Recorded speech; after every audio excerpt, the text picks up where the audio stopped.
Bom, o tema da minha mensagem hoje é céu e inferno, bem ou mal. Eu não sei se você acredita nisso, mas eu falei com a igreja no domingo que hoje eu estaria falando dos sintomas, certo? Normalmente, quando você vai ao médico, ele quer saber os seus sintomas. E baseado nos seus sintomas, ele começa a fazer uma leitura do que possivelmente você pode ter.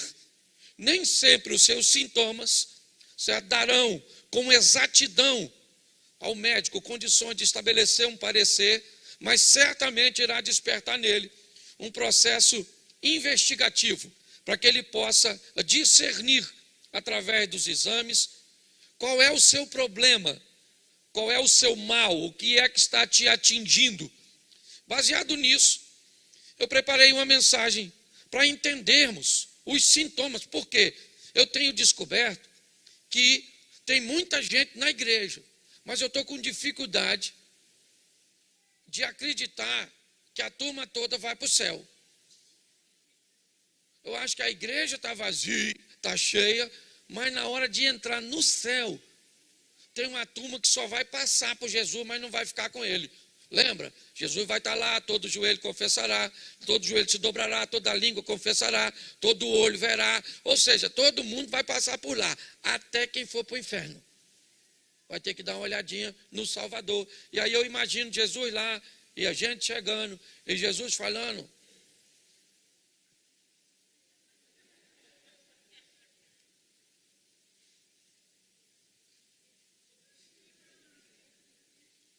vinde bendito. Mas eu imagino alguns chegando e Jesus fazendo: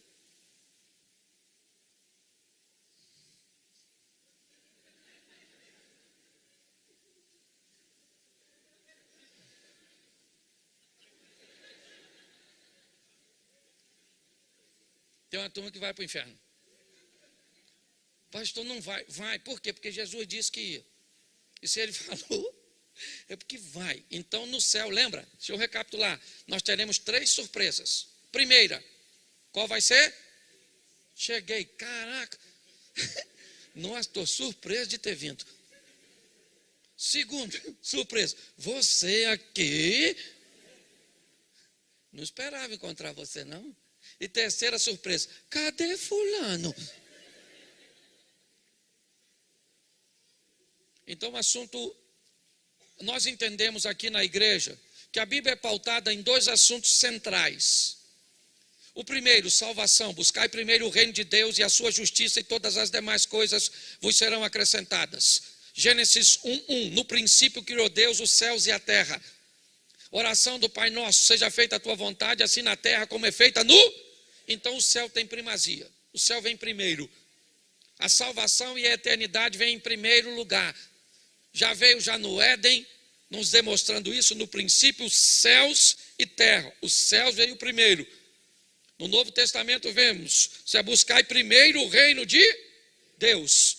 E o Pai Nosso dizendo: seja feita a sua vontade, assim na terra como ela já é feita no... Então o céu sempre vem primeiro. Para nós aqui a salvação é a coisa mais importante, que isso fique bem claro. Estamos num culto de campanha, tem gente querendo libertação, tem gente querendo porta de emprego, tem gente querendo cura. Isso tudo é importantíssimo. Mas em primeiro lugar vem a nossa salvar, e que isso fique bem claro. A Bíblia diz que adianta ganhar o mundo inteiro e acabar se lascando no final, indo para o inferno. Ok? Mas em segundo, a Bíblia está preocupada com a nossa vida aqui na terra. Na preparação de Deus, antes do homem chegar no 6º dia, descrito no Gênesis, nós vemos toda a organização, toda a estrutura que é montado, e como ela é ordeira, como ela funciona de uma forma extraordinária. O que é isso? A preocupação de Deus com o bem-estar do homem aqui na terra. Aí Deus diz para Abraão: eu quero levar você para uma terra que mana leite e mel, uma terra boa. Eu vou preparar um local. Isso significa o quê? Que Deus está preocupadíssimo com a nossa vida aqui na terra. Então aqui, como igreja, nós nos preocupamos com essas duas. Por favor, não caminhe para a extremidade. O que nós queremos é equilíbrio. E o equilíbrio está numa igreja certo? Que busca a salvação em primeiro lugar, mas uma igreja que busca resultados em segundo lugar. Para nós, isso é muito importante. E baseado nisso, né, eu preciso falar com vocês sobre essa questão hoje. Apesar de já termos falado de campanha, orado pela campanha, vamos dar uma olhada nisso de céu e inferno, bem ou mal. Esse negócio existe mesmo? Como é que é isso? No ambiente pós-moderno, onde a relatividade tem tomado conta, né, dos palcos de debate, onde tudo hoje é relativo e nada mais é absoluto, onde os questionamentos estão em todos os lugares, o que a Bíblia diz? Como isso funciona? É verdade isso? Existe mesmo? E o mais interessante, quem é que vai para lá? Deus é tão bom? Então Deus jamais compartilharia com alguém no inferno? Como é que funciona isso? Por muitas vezes, né, nós temos esse questionamento muito próximo de nós. E se prestarmos um pouco atenção, no momento de meditação, até esse questionamento esteja dentro de nós, dependendo do grupo que nos relacionamos. Então vamos pegar isso biblicamente. Vamos ver o que a Bíblia diz sobre isso, para que possamos nos reposicionarmos. O primeiro texto que eu quero usar para vocês, põe para mim aí, Lucas, capítulo 16, verso 22, é uma história contada por Jesus para se fazer entender, mas alguns até defendem que essa é uma história real, porque em nenhuma outra história Jesus usou o nome próprio. E aconteceu que o mendigo morreu e foi levado pelos anjos para o seio de Abraão. E morreu também o rico e foi sepultado. No Hades, ergueu os olhos, estando em tormentos, e viu ao longe Abraão e Lázaro no seu seio. E clamando disse: Abraão, meu pai, tem misericórdia de mim, e manda Lázaro que molhe na água a ponta de seu dedo e me refresque a língua, porque estou atormentado nessa chama. Disse, porém, Abraão: filho, lembra-te de que recebeste os teus bens em tua vida, e Lázaro somente os males. E agora este é consolado, e tu atormentado. E além disso, está posto um grande abismo entre nós e vós, de sorte que os que quisessem passar daqui para vós não poderiam, nem tampouco os de lá passar para cá. Feche os seus olhos. Senhor nosso Deus e Pai, em nome de Jesus, continua falando conosco e usa-me como um canal de bênção, em nome de Jesus. Amém. Glória a Deus. Amém? Preste atenção. Nós estamos diante de uma história idealizada por Jesus. Como eu disse, alguns acreditam que Lázaro, né, esse não é o mesmo Lázaro de Betânia, irmão de Maria e Marta. Mas em nenhuma outra parábola Jesus usou um nome próprio, somente nesta. E por isso, alguns acreditam que Lázaro, desta parábola, realmente existiu e era uma história real. Mas o mais importante nessa noite é entender o que Jesus está falando. Jesus está falando de dois homens. Esquece a classe social, econômica. Esquece que um era rico e o outro era pobre, porque não foi o dinheiro que os levou para esses lugares. Esquece a casa que eles moravam. Esqueça tudo isso. Entenda que eram dois seres humanos, dois homens. Quando Jesus quer passar uma mensagem mais universal, aqui ele diz: um homem perdeu uma ovelha, uma mulher perdeu a dracma. Mas aqui eu gosto dessa postura de Jesus, de dizer são dois homens, põe em pé de igualdade. A narrativa vem apenas dizendo que um era rico e o outro era pobre. Mas se você acha que isso tem problema, e quiser olhar para o Evangelho de Lucas, capítulo 19, você vai ver Jesus entrar na casa de um rico e dizer: hoje a salvação veio a esta casa. Então isso quebra, certo? A sua postura em achar que o rico foi para o inferno porque tinha dinheiro e o pobre foi para o céu porque era pobre. Porque deixa eu te explicar uma coisa: tem gente que vai vir aqui nessa terra, vai ganhar dinheiro para caramba e depois vai se lascar, vai para o inferno. Tem ou não tem? Tem. Tem gente que veio aqui nessa terra que não ganhou dinheiro nenhum, que passou necessidade para caramba e vai para o céu. Tem ou não tem? Mas tem gente que veio aqui nessa terra, certo? Passou necessidade para caramba e depois ainda foi para o inferno. Tem ou não tem? Mas tem gente que vai vir aqui nessa terra, vai nadar de braçada, vai comer o melhor que Deus tem e depois ainda vai para o céu. Tem ou não tem? E quem é esse? Eu também. Não, você ficou, levantou a mão, demorou muito. Arrebatamento é no piscar de olho. Eu levantei a mão, você levantou, você ficou. Escute só. Nosso propósito aqui é fazer com que você entenda que não tem nada a ver com questão financeira. O que Jesus está dizendo é: os dois morreram. E depois da morte existem dois caminhos. E é isso, se atente para isso. O que Jesus está dizendo é que um morreu e depois da morte ele foi para o seio de Abraão. O texto diz que o outro morreu e que depois da morte ele foi para o Hades. Né? Não vou entrar no mérito da questão, umas duas antessalas, uma do céu e outra do inferno. Que fica grosso modo desse jeito, vai ficar fácil. E Jesus está dizendo, olha que coisa interessante, que o cara que está no céu não tem nada dessa terra, não sabe mais de nada. Nada, nada, acabou. Louvado seja o Eterno.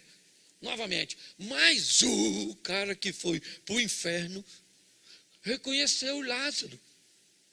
Essa passagem indica que quem for para o inferno vai lembrar das coisas daqui. Faz isso não. Estou brincando. Quem for para o inferno vai lembrar da memória daqui. Se tu for para o inferno, você vai lembrar desse culto. Bem que o pastor falou que ovinha. Não é que ele acertou? Nossa, eu estou com a vontade de errar. É muito importante nós entendermos isso. E essa história é uma história contada por Jesus. Se nós olharmos lá, Números 23, 19, coloca para a gente. Vou voltar no Velho Testamento, e aí vamos unir aí Jesus a Deus, e vamos ver aí. Deus não é homem para, e nem filho do homem para que, porventura, diria ele não, ou falaria e não. Então presta atenção, Lucas 19, 22, diz que um morre e vai para o inferno, o outro morre e vai para o céu. Verdade ou mentira? Isso aí. Eu ainda não disse quem é. Eu só disse que vai. Por quê? Porque ele não é homem para que minta. Então para com essa história. Nós temos que entender que Jesus disse que um dia os vivos vão morrer. E que depois da morte tem dois caminhos.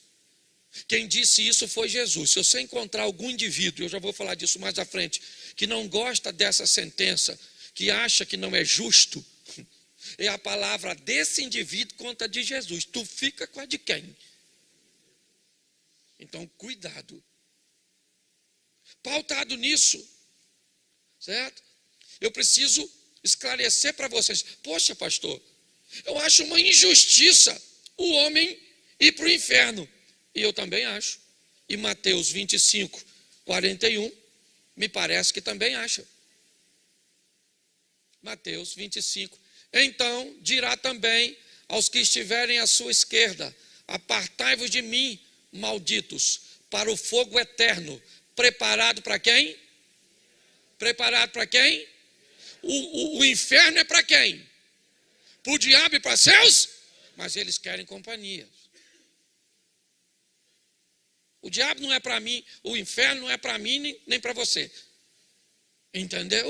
Ainda que tenha vaga. Certo?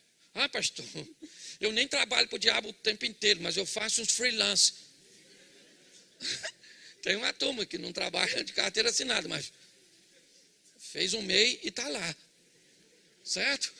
Você está a cuidar, você está rindo de você mesmo. Então preste atenção. Jesus disse que quando se morre, ou vai para o céu ou para o... E a Bíblia diz que ele não mentiria e que ele não deixaria de fazer cumprir o que disse. Então aí firmamos a sentença. Mas eu também, como você, acho que não é um lugar para a gente. E a Bíblia também.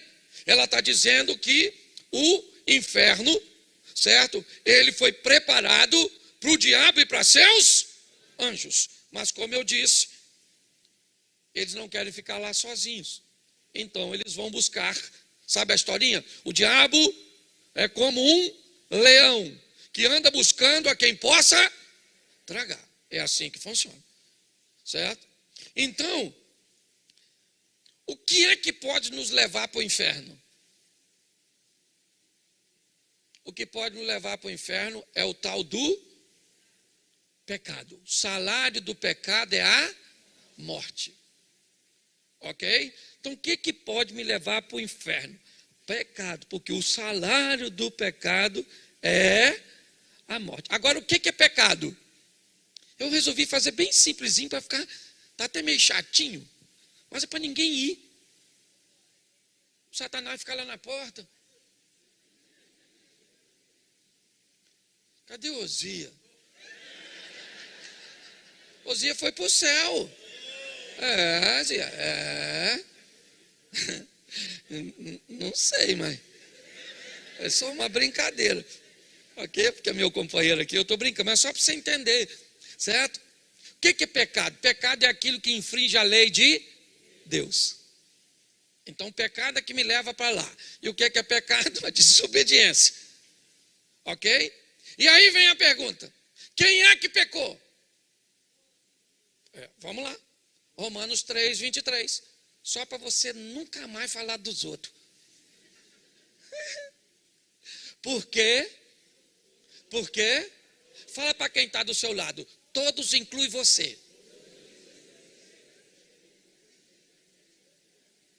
Para de acusar os outros. Porque todo mundo...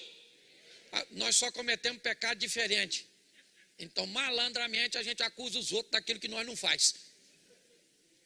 Ah, você adulterou? Eu não adultero. Eu só minto. Eu imagino que essa discussão vai ser boa no inferno. Por que você veio para cá?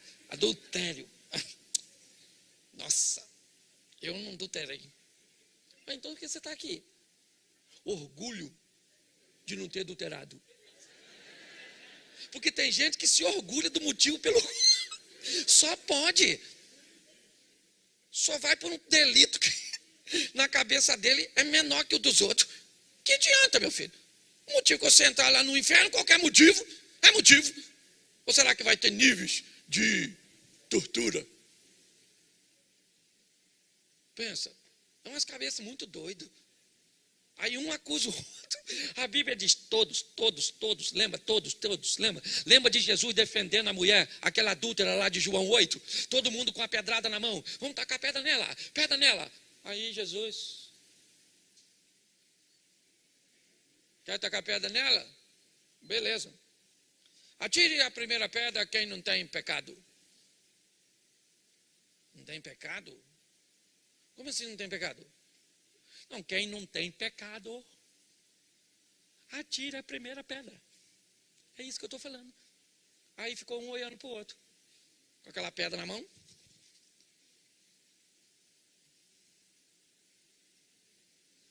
Taca aí, pô. Não vou tacar, eu tenho pecado. Ele falou, não tem pecado. Nem sei o que eu estou fazendo com essa pedra. Eu nem vi. Foi todo mundo embora, jogou a pedra fora, foi todo mundo embora. Eu imagino a mulher falando, lembra? Ah, Jesus, Ninguém me tacou pedra, não. Porque todos pecaram. Romanos. Jesus deve ter dito. Todos quem? O que ele está dizendo é: o único aqui, dona, que pode tacar pedra na senhora sou eu. E eu ainda vou dar mais uma oportunidade. Vai, pare de ser vergonhice. Arruma um homem para a senhora. Deixa ter esse fogo. Se furor uterino, não é verdade? Vai dar uma direção na vida da senhora. É isso que Jesus estava falando. Certo? Então preste atenção. Todos pecaram e destituídos estão da glória de Deus. Então, se todos pecaram, como é que nós vamos fazer? Primeiro nós precisamos entender como nos livrar do pecado que já cometemos, porque esse nós já fizemos. Como é que eu faço para me livrar dele? Gente, eu vou falar para vocês. Me veio uma coisa na cabeça muito. Eu fui fazer um exame. Eu fiz uma endoscopia com a colonoscopia simultaneamente. Entendeu? Se não entendeu, não vou explicar, porque já foi humilhante. Mas sabe uma coisa que eu saí de lá pensando? Eu fui fazer o exame pelado.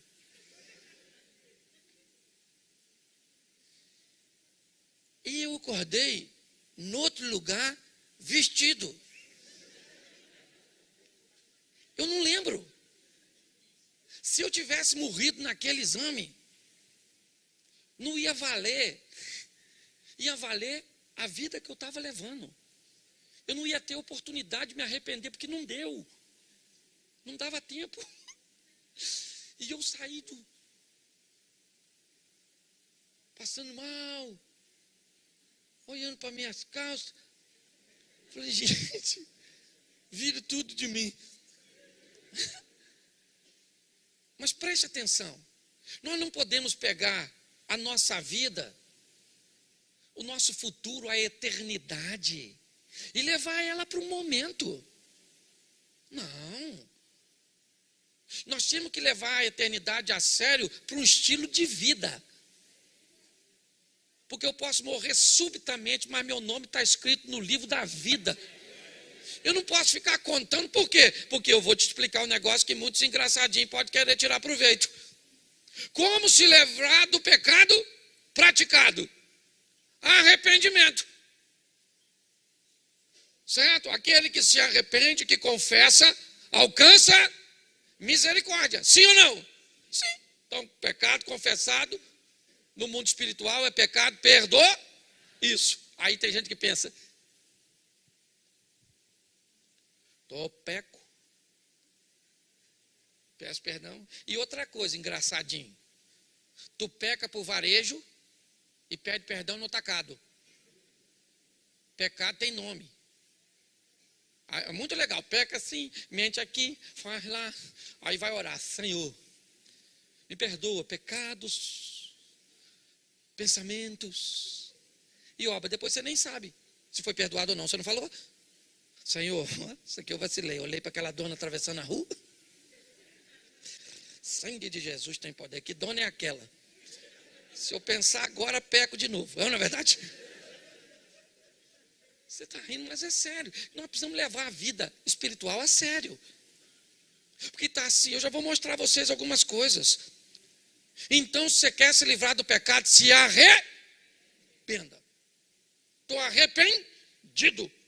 E como é que eu me arrependo? Eu preciso do Espírito Santo, porque é Ele que convence o homem do pecado, da justiça e do juízo. Então, provavelmente, sozinho, você pode ter um pouco de remorso, uma sensação ruim, momentânea. Aí eu fiz, meu Deus. Nossa. Aí eu fiz, meu Deus. Que coisa. Aí eu fiz, meu Deus. Que coisa. Aí eu fiz, morreu. Que coisa. Você está rindo, mas é sério. Arrependimento, querido, é o que traz perdão para pecado. E lembre-se de que, para se arrepender, nós vamos estar diante de um Deus que é onisciente. Às vezes nós achamos que quem está de olho fechado é mais espiritual do que aquele que está aberto. Às vezes você acha que quem está chorando é mais espiritual do que quem não está. Não tem isso não, porque Deus não olha a aparência. Ele disse isso para Samuel na casa do Jessé. Samuel chegou lá com um vasinho de azeite para ungir o novo rei. Chega lá, Jessé coloca aquele homem zarrão na frente, o Abinadab. Samuel olhou e falou, caraca, é esse? Deus falou, Samuca, recolha-se a sua insignificância. Não é esse, é o pequenininho que vai chegar aí atrasado, o Davizinho. Deus não olha para a aparência, Deus olha para o coração. Então pecado tem que ser perdoado. Agora, como eu faço para me livrar? Deixa eu só te explicar um negócio aqui que vale a pena. Outra coisa, pecado é diferente das consequências do pecado. Deus perdoa pecado. Diga assim, Deus perdoa pecado e eu fico com as consequências. Entendeu? Davi faz toda aquela trama para matar Urias, sim ou não? Davi está inserido na lei olho por olho. Se Davi estava daquele jeito, né, na morte de Urias, o que tem que acontecer com ele na lei do olho por olho, dente por dente? Ele tem que morrer. Na lei que Davi está inserido, ele tem que morrer. Porém, Deus leva Natã até ele e diz, Deus perdoou o seu, você não vai morrer. Mas seu filho morre, a espada jamais se aparta da sua casa, vão se deitar com as suas mulheres, para todo mundo ver. O que é isso? É consequência. Cuidado com o que você faz. Cuidado, porque uma coisa pequenininha, pecado, também é semente. Ok? Pecado também prospera. Uma coisa desse tamanzinho que você acha que é insignificante, semeada aqui, vira uma colheita maldita. Aqui. Eu estava num atendimento agorinha mesmo, de uma situação dessa que eu estou te descrevendo. Pensa numa coisa catastrófica.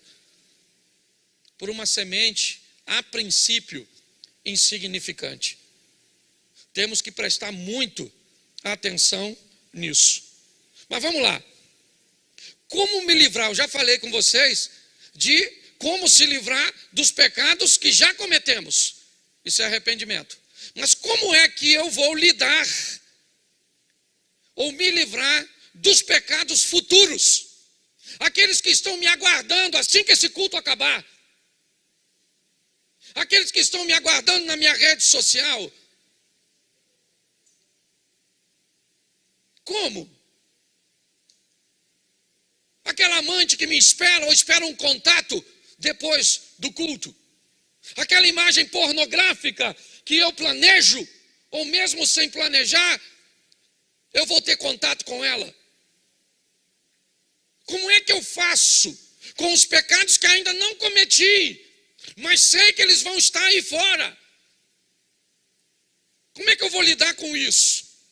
Desses eu não posso me arrepender, eu ainda não cometi. Então como é que eu lido com essa situação? Para aquilo que eu ainda não fiz, eu preciso de duas coisas. Conversão. A Bíblia diz que, Tiago diz isso, que todo homem comete pecado quando ele é atraído e engodado pelas próprias concupiscências. Presta atenção, a palavra engodo é uma palavra utilizada no ambiente de pesca, onde o pescador joga restos, pedaços pequenos de isca dentro d'água, com o propósito de manter os peixes por perto, para conseguir capturá-los. O que o pescador faz? Dá ao peixe aquilo que ele gosta, para no meio de tudo aquilo colocar um anzol e fisgá-lo. O que o diabo faz? A mesma coisa. A Bíblia diz, todo homem peca quando ele é atraído e engodado pelas próprias. são suas emoções, são as nossas emoções, são os nossos desejos. Você tem problema com droga, é droga que ele vai usar. Você tem problema com sexo, é sexo que ele vai usar. Você tem problema com dinheiro, é dinheiro que ele vai usar. Com que é que você tem problemas? Ele vai usar exatamente essa arma próximo a você, para buscar te fisgar, para buscar te capturar. E como é que eu lido com isso? Com conversão. Domínio próprio. Eu vou agora lutar contra aquelas coisas que eu sei que pode me tornar cativo. Eu ainda não cometi. E para não cometer, o que eu vou fazer? Andar em estado de alerta. Domínio próprio, autocontrole. Sabe, eu tenho vontade, mas não faço. Perdão, eu quero, mas eu não vou. Por quê? Porque eu sei que é pecado. Eu sei que não agrada a Deus. Agora, qual é o perigo de tudo isso, gente? É quando você acredita que o pecado não é mais pecado. É quando alguém conseguiu convencer você de que o erro não é... Não é bem assim, não. Não, deixa eu te explicar. Esse negócio aí era no Velho Testamento, não é no Novo. Esse texto é um texto mal interpretado. Mas os outros textos não são. Os textos que te favorecem, todos eles são ordeiros, são inspirados por Deus. Só esse que fala disso que está deturpado. Porque todas as vezes que um texto ele confronta um pecador, o pecador tem duas possibilidades. Ou ele se arrepende e muda de vida, ou ele busca um jeito de dizer que aquilo não é naquele jeito. Não é bem assim, não. Esses dias eu vi um pregador renomado no Brasil, renomadíssimo no Brasil, que ele disse que um homem casado pode ter relações com outras mulheres além da esposa, desde que ela não seja casada.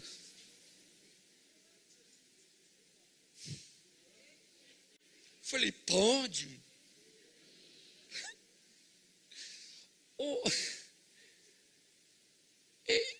Gente, eu olhei para ele, falei, Jesus, será que ele acredita nisso mesmo? Mas por quê? Porque ele gosta de pular cercas. Vai se lascar. Isso acontece muito quando o grupo de pessoas que andamos pratica coisas que a Bíblia condena. E quando ela nos vê não praticando, elas querem nos convencer. Pastor, mas eu não critico ninguém, mas todas as vezes que você faz o certo, automaticamente você acusa quem está errado. Porque você diz para ele que há possibilidade de ser santo, há possibilidade de ser limpo, há possibilidade de viver com Deus. Então, pastor, eu lá no meu trabalho certinho e não discrimino ninguém. Uma ova, porque isso não adianta. Ele já vai se sentir ofendido com a sua fidelidade, com o seu comprometimento, com a sua seriedade. É assim que acontece. Na igreja, às vezes, acontece isso. Uns irmãozinhos com vida torta, querendo chegar perto da gente e jogar uma conversa fiada. Por isso, selecione. É muito importante nós entendermos isso. E para fazermos isso com maestria, vai aqui. O que a Bíblia diz? Se você quer viver uma vida com Deus de santidade, você aprenda a examinar a quem? A si mesmo. Examine-se o homem a si mesmo e vede se não está reprovado. O que a Bíblia está dizendo é que eu não tenho que ficar examinando a vida das pessoas que estão ao meu redor. Aliás, eu já cansei de falar isso aqui e vou falar para você que nos visita. Profeta Isaías tem um encontro com Deus, capítulo 6. No ano em que morreu o rei Uzias, ele vê o Senhor. E aí Isaías diz assim, quando vê o Senhor, ai de mim, que sou um homem de lábios impuros. Isaías está dizendo, quando eu me encontrei com Deus, a única pessoa que eu consegui ver Fui eu mesmo. Isso significa que quando as pessoas só conseguem enxergar a vida dos outros, ela ainda não encontrou com Deus. Porque no encontro com Deus, você só consegue olhar para você mesmo. E Paulo diz, quando eu olho para mim, eu descubro que eu sou o maior dos pecadores. Examine a você mesmo. Dá uma olhada na sua vida. Que tipo de relacionamento você tem? Nós vemos muitas pessoas com dificuldade, primeiro porque vivem com a experiência dos outros. Os milagres são sempre alheios. As histórias nunca são na primeira pessoa. Ou nunca é na primeira pessoa. Sabe? São sempre eles. Sabe? São sempre vós. São aquelas pessoas, são eles. É o filho dele, a esposa dele, a empresa dele, a igreja dele, o ministério dele, o casamento dele, mas nunca é no meu. Sabe qual é o problema disso? É o que disse Jó. Nós olhamos na história de Jó e há duas fases bem distintas na história deste homem. Um dia ele diz assim: antes eu só te conhecia de ouvir isso. Eu só sabia quem o Senhor era na vida dos outros. Mas agora eu tenho as minhas próprias experiências. O que a Bíblia está dizendo é: pare de viver do milagre dos outros. É o outro que está vivendo, o outro que está ganhando, é o outro. Pare e comece a viver as suas próprias histórias com Deus. É isso.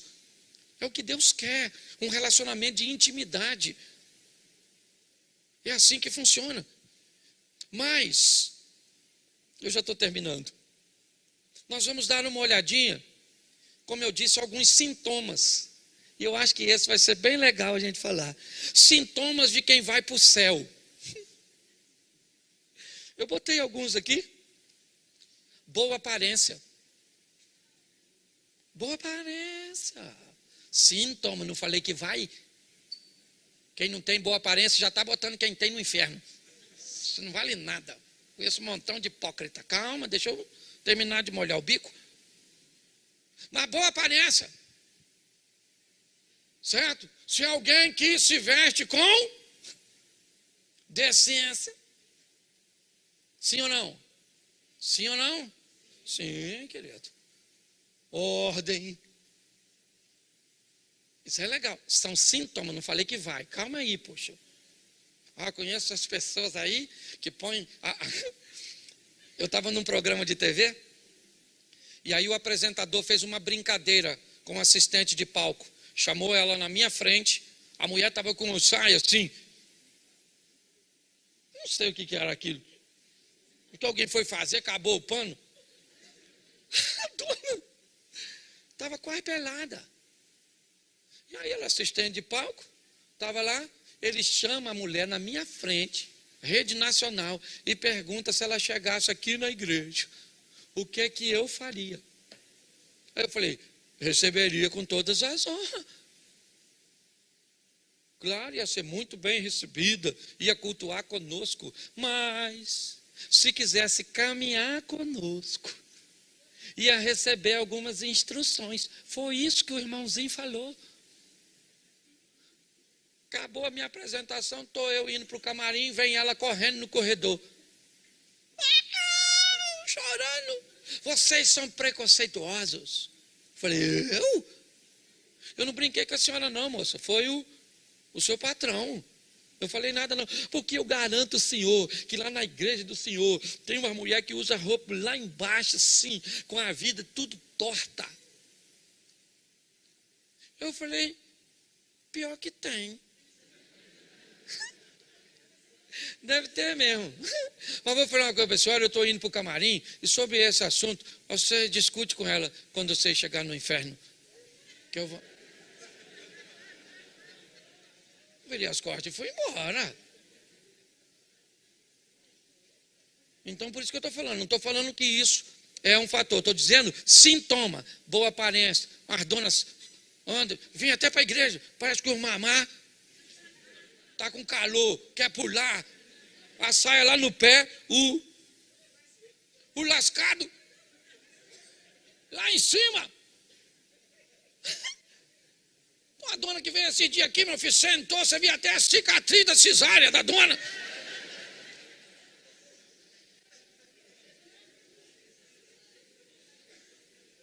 Ô, meu irmão, a roupa por si só salva alguém, sim ou não? A aparência salva, sim ou não? Mas tem que ter.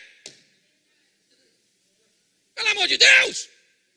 Os meninos aqui, ó, que tinham uma vida sexual ativa lá fora, os meninos estão na febre do rato aqui dentro da igreja.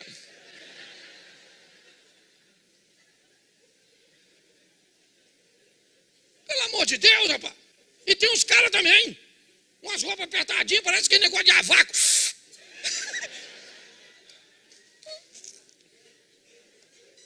Você está rindo, mas a gente tem que falar, gente, porque Jesus está voltando, gente. Ele está às portas, amém? E ele vem para buscar a sua igreja. E vai levar só cordeiro, os bodes, os cabritos, vai ficar tudo na pista. Você está rindo, mas é sério. Me dói falar isso. Outra coisa, vocabulário limpo. Fala palavrão. Conversa torta. Eu gosto muito de falar. Volta e meia, perdão. Eu estou falando besteira. Cláudio. Isaías, Cláudio. Lábios impuros, Cláudio. Fecha essa boca, Cláudio. Fecha essa boca. Até o tolo, quando fica quieto, Cláudio, é considerado sábio. Eu luto contra a minha língua. Luto. Só alguém contar um troço engraçado que... Senhor, por que me desamparaste? Me ajuda. Então é difícil para todo mundo, não é só para você não. Vocabulário, cuidado com os palavrões. Chutava uma coisa antes, lembra? Você gritava? Lembra? Hoje você chuta, o que você faz? Aleluia! Santo de Israel. Louvado seja Deus. Satanás está nessa pedra, sabe? Vocabulário, preste atenção nisso. Certo? Isso é um sintoma bom. Não falar essas coisas. Terceiro, conhecimento bíblico. A turma que vai para o céu tem que saber. Conhecer a verdade. Uns crentes que você... Esse dia eu estava num culto, falei, abra sua Bíblia no livro de Abraão, capítulo 13, verso 8. Aí o pessoal começou a abrir e eu fiquei bem olhando. Aí alguém olhou e falou assim, mas não tem. Eu falei, descobriu agora. Miserável, nem sabia aquele dia. E ainda quis falar que eu estava errado. Ainda olhou para mim com cara de acusação. Então, querido, é sintoma de quem vai para o céu conhecer a palavra de Deus. Posso ouvir um amém? Isso. É sintoma também de quem vai ter fidelidade financeira. Porque a única coisa que a Bíblia compara com Deus é o dinheiro, mamon. Então, é sintoma de quem vai para o céu confiar que Deus não mente. Ele diz que vai abrir janela nos céus, porta nessa terra. Então, quando você vê alguém que não tem fidelidade financeira, você pode dar uma olhadinha que esse pessoal tem problema. Cuidado com o próximo. Quem vai morar no céu também pensa no seu semelhante. Com o bem-estar dos outros, caridade. Tem gente que está nem aí para nada. O importante é que meu nome está escrito no livro da vida e os outros é que se dane. Estou doido para Jesus voltar. Esse dia eu estava na igreja, o garoto orando do meu lado. Volta logo, Jesus, volta logo, Jesus. Volta, anseio pela sua volta. Eu não aguentei. Do lado dele, eu falei, Senhor, leva ele. Ele quer tanto ir, que leva ele, poxa. Garoto novo. Tanta gente para não é pregar ainda, para aceitar Jesus. O que é isso? Gente que só se preocupa consigo mesmo. Jesus podia voltar agora, podia.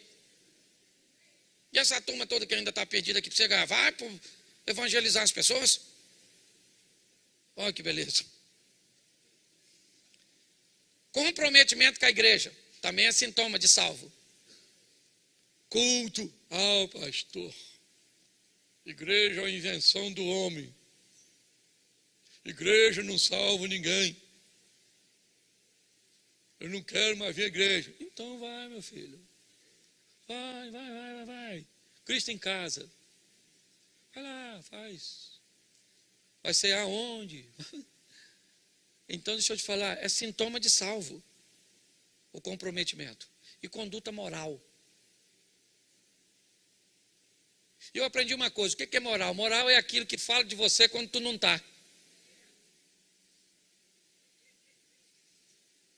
Porque quando tu está, nossa, até defunto, fica bom. Nossa, homem bom, bom pai. Enterrou, rapaz, ruim. Quem é que vai receber do outro lado? Porque eu estou falando para você, tem gente tão ruim, que se o diabo me pedir referência, eu não dou. O que você acha de eu levar, pastor Cláudio? Fulano? Deixa para Jesus, que é mais poderoso. Que isso vai arrumar uma confusão danada no inferno. Tem gente que é ruim até para se perder. Estou falando sério. Pastor, o que você está dizendo? Eu estou dizendo que nós temos que olhar os sintomas. Mas muito mais do que os sintomas que são claros, como observar como a pessoa se veste, como ela conversa, o que ela fala, seu conhecimento bíblico, sua fidelidade financeira, seu comprometimento com o próximo, seu engajamento com a igreja e sua conduta moral, tem uma coisa que sobressai a tudo isso, que é fazer isso por amor a Deus. E aqui está a chave, e ela é subjetiva. Por isso, que por piores que sejam os sintomas, nós não podemos dizer que ninguém está perdido. Mas se você quiser dizer hoje que você está salvo, porque você crê em Cristo e obedece, isso é show para você. Mas pastor, peraí, tem alguma coisa de errado. Um ladrão está pregado na cruz. Ele está provavelmente quase nu, como Jesus. Ele não era dizimista, não frequentava a igreja. Provavelmente seu conhecimento bíblico era pouco. O cuidado com o próximo era nenhum, porque o que ele queria era apanhar a coisa do próximo. Sua conduta moral era horrorosa. E Jesus disse: ainda hoje estarás comigo no paraíso. É verdade. Eu só gostaria de lembrar você que aquele homem tomou posse da salvação pelo arrependimento, e aquilo perdoou os pecados que ele havia cometido, mas a consequência do que ele fez o levou à morte. Jesus não disse para ele: por causa disso, querido, perdoados estão os seus pecados, desce da cruz e vai embora. Não. Isso Jesus disse para a mulher adúltera: perdoados estão os teus pecados, agora vá e não peques mais. O grande desafio, irmãos, é que não há uma lei de compensação. E eu não sei em que ambiente, essa que é uma prática muito comum do espiritismo, entrou de forma sorrateira no mundo evangélico. Eu tenho o direito de cometer alguns erros, porque eu faço algumas coisas boas. Não, eu erro, mas eu dou aí umas cestas básicas por mês. Não, eu erro, mas eu trabalho bastante no ministério lá da igreja, eu me dedico. Bom, eu acho que você está equivocado sobre o sistema de salvação. Ele não tem a ver com obras somente. Ele tem a ver com fé. Ainda que a Bíblia diz que a fé sem obras, ela é morta. Me parece que em algum momento dessa história, o desequilíbrio aconteceu. E algumas pessoas começaram a achar que uma busca incessante por Deus é o estilo de vida correto, enquanto outros acham que é o resultado, é o que importa. Se eu estou cheio da grana, se as coisas para mim estão muito bem, se os meus resultados são positivos, Deus está comigo. Volto a usar mais um texto bíblico, o de Moisés, que também tem usado bastante aqui. Quando o povo tem sede, Deus diz a Moisés: fere a rocha para que a água saia. Ele fere, a água sai, todos bebem. E Moisés é aceito por Deus porque o obedeceu. O que temos nesse texto? Resultado: água para o povo beber, aceitação. Deus está feliz com Moisés. Segunda vez que a sede vem, Deus diz a Moisés: agora não fira a rocha, apenas diga a ela. Provavelmente numa tipologia, o propósito era mostrar que aquela rocha era Cristo, e ela não poderia ser ferida duas vezes. Mas, deixando isso de lado, provavelmente porque Deus mudou a configuração, e quando Deus muda a configuração, os crentes costumam se atrapalhar, porque querem colocá-lo numa caixa. Deus disse para Moisés: agora vai lá e fala para a rocha. Mas Moisés deve ter pensado, aprisionado pelo resultado anterior: se da vez anterior eu toquei, então eu toco de novo, e o resultado vai ser positivo. Então ele vai para a rocha, e ao invés de falar, ele toca na rocha pela segunda vez. O mais engraçado desse texto, depois você lê, é que da segunda vez o texto diz que saiu muita água. O resultado agora foi muito melhor do que o anterior. O povo bebeu água, e todos olhavam para Moisés com uma satisfação muito grande por causa do resultado. E Deus tira Moisés do grupo, leva para o privado e diz: Moisés, comigo o que vale não é só resultado, é aceitação. Você teve bons resultados para com eles, mas mal para comigo. Lembra do apóstolo Pedro? A mim mais importa agradar a Deus do que aos homens. Eu falo isso nas minhas pregações e fecho aqui. A parte mais fácil do meu ministério é pregar. A parte mais difícil é viver. Pregar é tão fácil. Eu já faço isso há tanto tempo. Deus me deu uma habilidade que às vezes basta abrir o texto e a mensagem salta aos meus olhos. Mas transformar isso aqui para ser um bom marido, para ser um bom pai, para ser um bom patrão, para ser um bom amigo, para ser um bom pastor, é o maior desafio da nossa vida. Que a hipocrisia não tome conta de nós. Que nós venhamos a viver uma vida crescente, paulatina, é verdade, mas crescente, de ascensão, de uma glória que amanhã vai ser maior do que a de hoje, de uma fé que amanhã vai ser maior que a de hoje.